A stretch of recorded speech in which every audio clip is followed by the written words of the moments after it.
Hey guys, welcome back to the channel. I'm Mike and this is Wog. Got a fun one for you tonight, guys. We're going to do a little comparison between gear loadouts through the 60s, 70s, and 80s.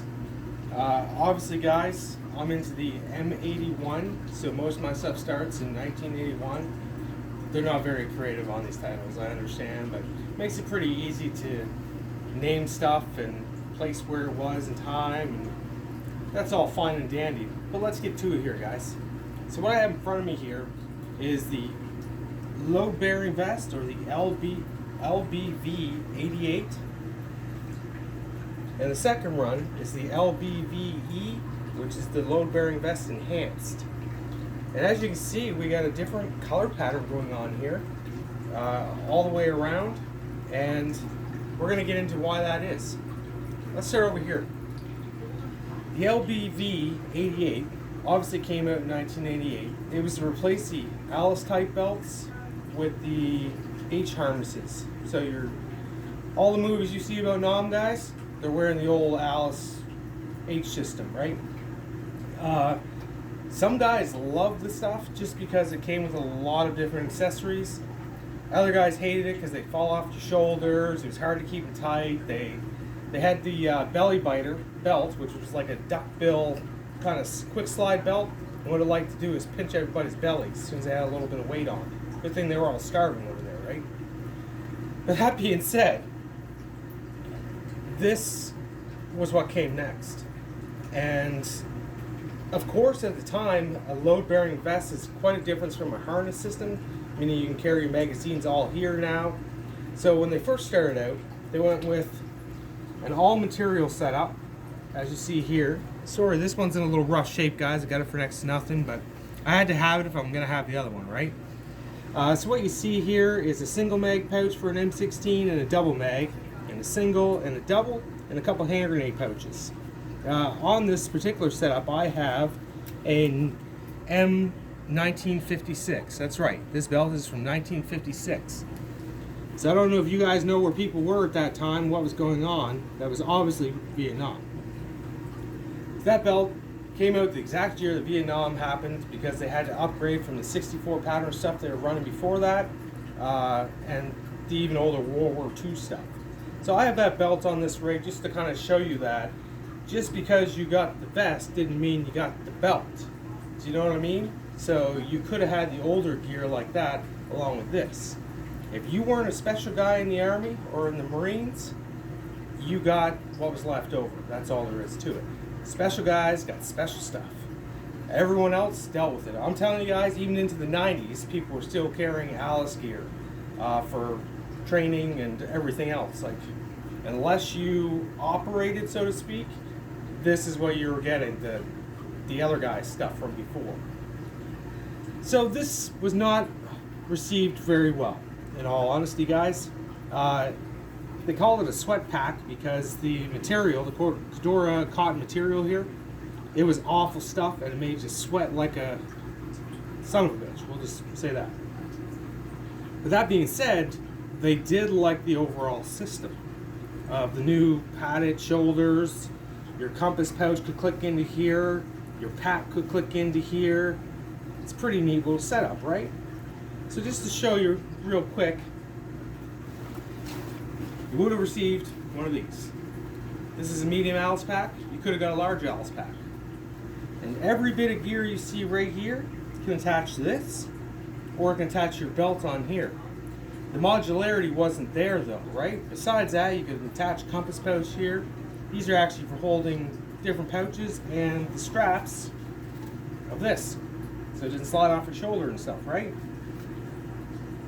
So these guys are still, to this day, some people's favorite thing because everything that came after this was trial and error, and it went on for 20 years. It's still going on. So I thought I'd bring that to your attention. And again, do you see the color of the camo here? This is M81 camo. Over here, we have what I call BDU camo. It's still woodland camouflage, but you can see how they totally changed away from the OD into the green. It was just a totally different set of colors. And obviously my BDUs here are in that color. So moving on. So again, this was not widely received like very well. Not everybody had them though, right? Obviously this one came after 1981 because it's in a woodland camo pattern. Otherwise it'd be in the EDL colors, the weird greeny woodland camo. And again, that was only for special people. We got special guys doing special things, they got special gear, guys. So 2 years later, after this shenanigans and all the complaints came out, well, maybe I should show you around a little bit first. So this is the system it used. You adjust your shoulders, you adjust your back. Again, you have some Alice webbing here. You could attach your butt back here onto there, your 2-quart canteen with your Alice clips or Alice keepers. And you would attach a butt pack to here. Normally there's a couple little hooks to do a butt pack arrangement there. Like I said, this one was in rough shape. I got it for next to nothing, but I had to have one if I was going to have the other. And as you see, they just have these little side strap feeder things here. You just clench that tight after you adjust all your harness. It was hated, guys. This was not a loved thing. And again, I believe half the reason it's in this shape is because the amount of sweat that's probably gone through it has rotted the shit out of it. But still, this is a nice little piece of history, right? This is from 1988 and a couple years in between there because they made them and then they stopped making them. So they thought they were clever and they moved over here to the load-bearing vest and hands. And this is right around 1990. What also came in 1990 was the IIFS, the Integrated Individual Fighting System. So again, the one over here is part of that system, but it was still part of the Alice system at the same time. And you'll find right until the 2000s, Alice gear was still out there. They were still using this stuff. Hence the Molly to Alice adapters. They had a lot of gear, they had to use it. So this is the load-bearing vest and hands. And as you can see, it's got some weird kind of miscoloring going. They're trying to sort of nylon back then, apparently. This is in great shape besides the color of the straps. And I have the IFSS or IIFS Integrated Fighting System, whatever. Right here, this belt is when they came out with these plastic clips instead of these. Like I said, that one's from 1956, so it has all brass hardware. We get into plastic in the IFSS system. And this is pretty much an LC2 belt with a plastic clip on it. All they did was took the old metal clip off and put these clips on. Same belt, same thing. There's so many different iterations of this, guys. I'm not going to get into all that. You're more than welcome to look that up. But again, it's the same general configuration. You get a couple grenade pouches, a single, a double, a single, a double, or vice versa. But what they've done is put it on a mesh material for cooling purposes. They've changed the OD into this green that we see in the Molly later on. And they have mounted these sideways. So instead of having your load like this, it was like this. And again, that was a little more better received than the original set, but honestly the original set looks cooler. You got all your mags here. Maybe you're not doing any ground crawling or anything like that, guys, but you look cool. This looks a little odd on people. I don't particularly like these things. I have it because it's in my woodland camo pattern, and it's still quite a neat piece of kit. So we'll flip this over, and as you can see, these are for your butt pack. Your long straps here would have gone up through here, and you'd use your Alice keepers to go here and here on your belt, and away you go. Or you can mount it up higher and put it in here. But honestly, guys, these were used for e-tools. These top ones were usually for your entrenching tool. Back then it was in a plastic case. Later on in the Molly stuff, they went into a Fedora case. It's quite a bit cooler than the plastic ones, but that's normally what would have been mounted up there. So here we are. It's not 1988 anymore. It's now 1990. The movies are making military stuff cool. We're seeing stuff like Navy SEALs, stuff like that coming out. So they thought, what a great time to upgrade our kit.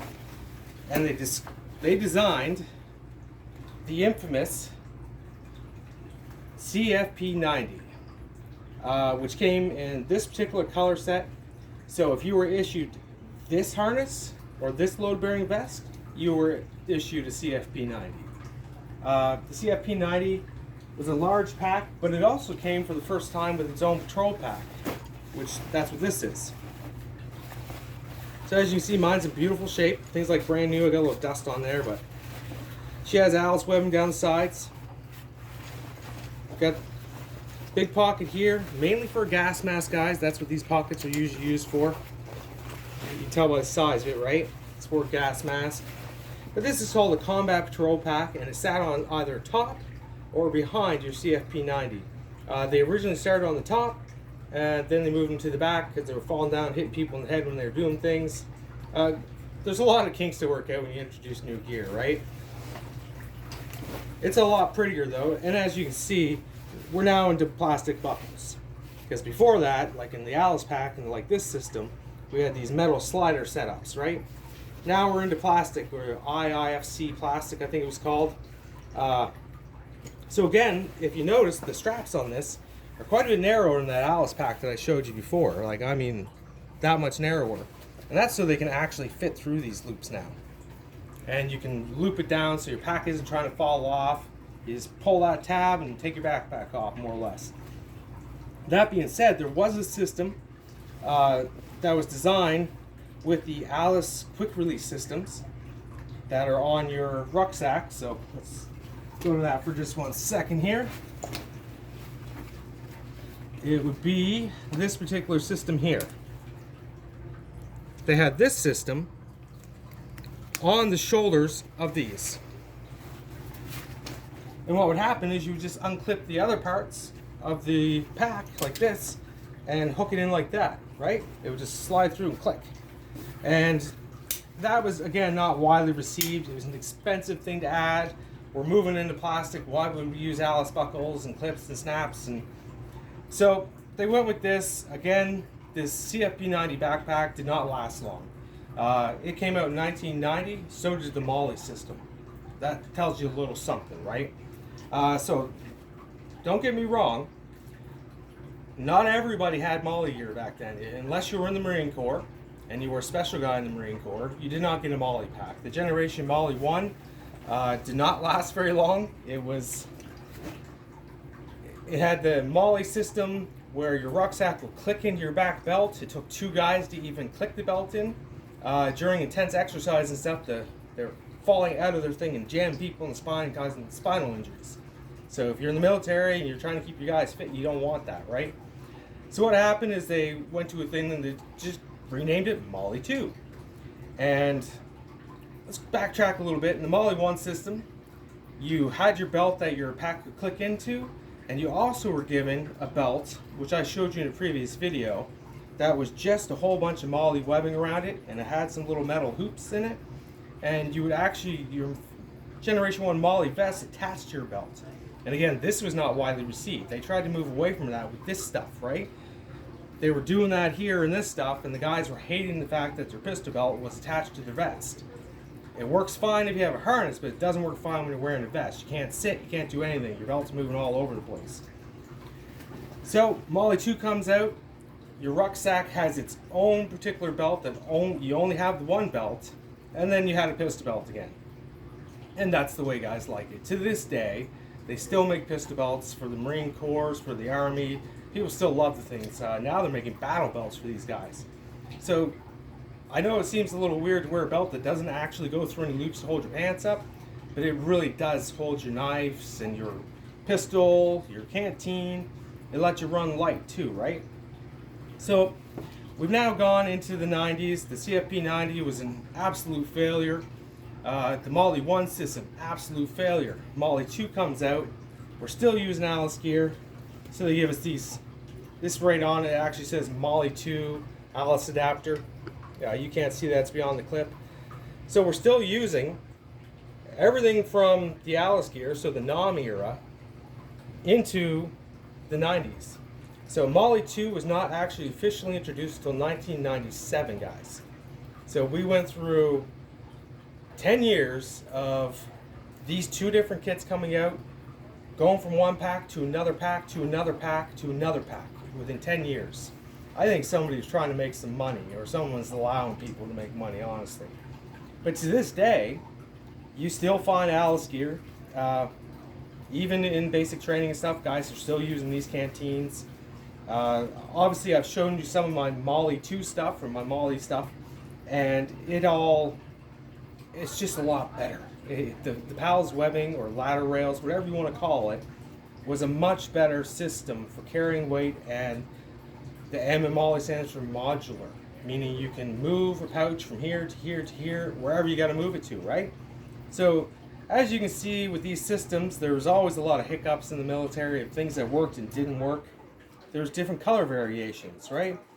This is an individual training field pack. So it's a butt pack. But prior to this, so in the era of this one and this one, you would have had just an OD pack.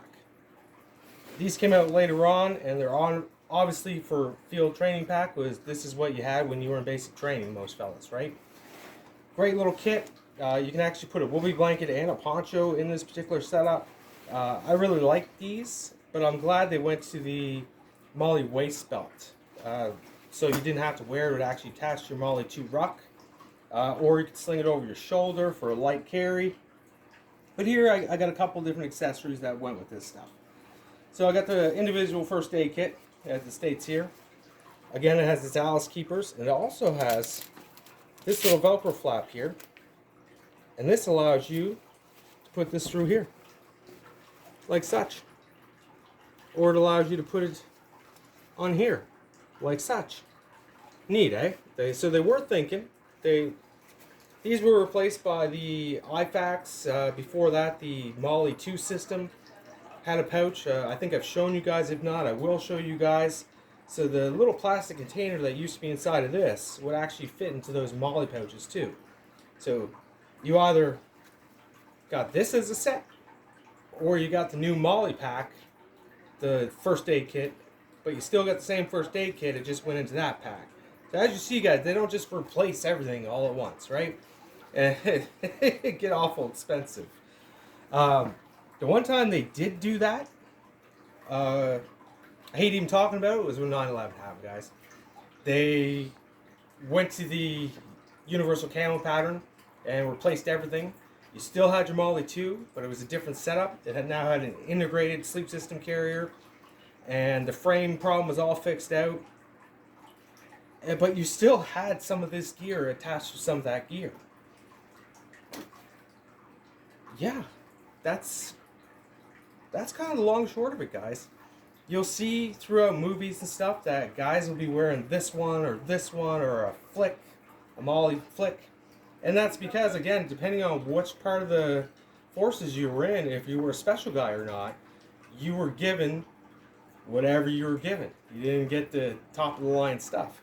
And put it this way, the U.S. Marine Corps, which was some of the hardest ass motherfuckers out there, pardon my French, they were the ones that tried out the original MOLLE system in 1990, and it took until 1997 for the rest of the Army to start getting introduced to this stuff. So that's 7 years of everybody still using these setups, these LBV 88s and the LBV 88 Enhanced, but they just call it the Low Bearing Vest Enhanced. So you were wearing this stuff almost into the 2000s, guys. And the MOLLE stuff, again, until 9/11 happened, wasn't widespread. And then all of a sudden, everybody had the same thing. And the Marine Corps eventually adopted their own IBLE pack, ABLE, whatever the heck it's called. I'm not really into that stuff. Obviously, I stick with my woodland camo. They were getting that new Mopar color. So guys, I'm going to stop there. I appreciate you guys watching and trying to keep up with all this. If there's some information about all this that you know that I don't know, please share in the comments. Remember to like and subscribe, and we'll see you next time, guys.